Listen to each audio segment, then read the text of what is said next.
I just finished riding around Pakistan by motorcycle, 42 days, thousands of kilometers, and some of the most breathtaking landscapes I've ever seen.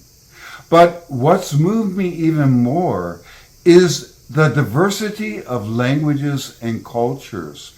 Pashto in Swat and Dir, Hindko around Abbottabad, Shina and Gilgit, Burushaski and Waki in Hunza, Balti and Skardu, Balochi, Punjabi, and many more. In fact, Pakistan is one of the most linguistically diverse countries in the world. There are over 70 distinct languages spoken across its regions, belonging to several major language families. It's a linguistic treasure trove, and yet throughout all those regions, from the shop signs to the radio to school books, there's one language you keep hearing, Urdu. But only 8% of Pakistanis speak it at home as their mother tongue. So why is Urdu the official language of this incredibly diverse country? To understand this, we need to go back, way back. Urdu was born in the military camps of the Mughal Empire.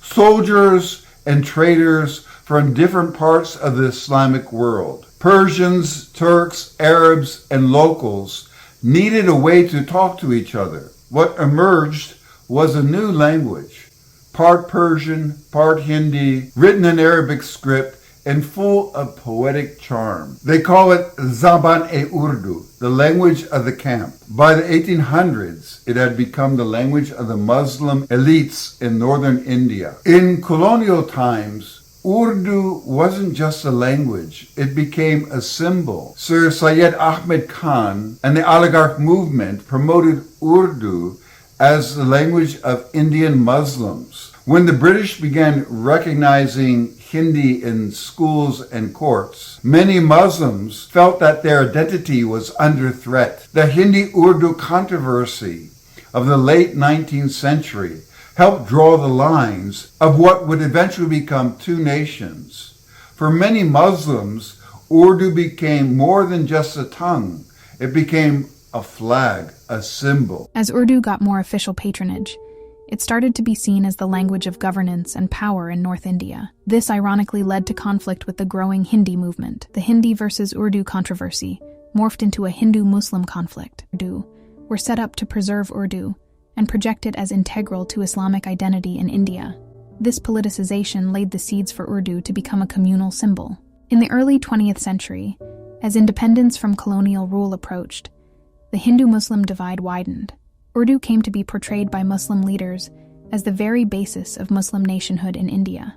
Rahman points out how the Pakistan demand was fueled by framing Urdu as the distinguishing cultural marker. So when Pakistan was created in 1947, its leaders needed a national language. But here's the catch. Pakistan was already home to dozens of languages.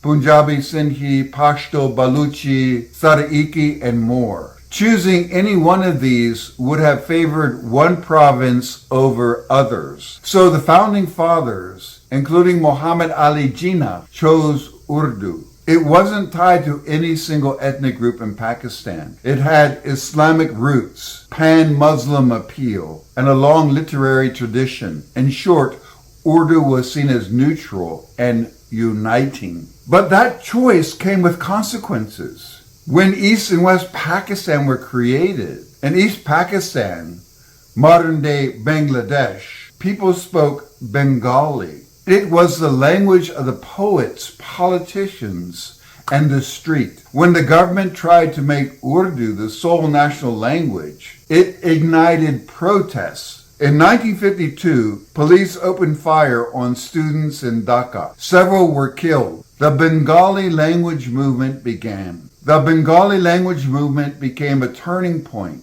Bengali was eventually recognized, but the damage to national unity was deep. Language became one of the sparks that led to Bangladesh's independence in 1971. Fast forward to today. Urdu is still the official language of Pakistan. It is used in schools, in courts or national TV, and for government business. But most people don't speak it at home. On this motorcycle journey, I've heard shopkeepers speak Hindko, school kids Shina, elders in Burushaski, farmers in Balti, drivers in Pashto, and they all understand Urdu.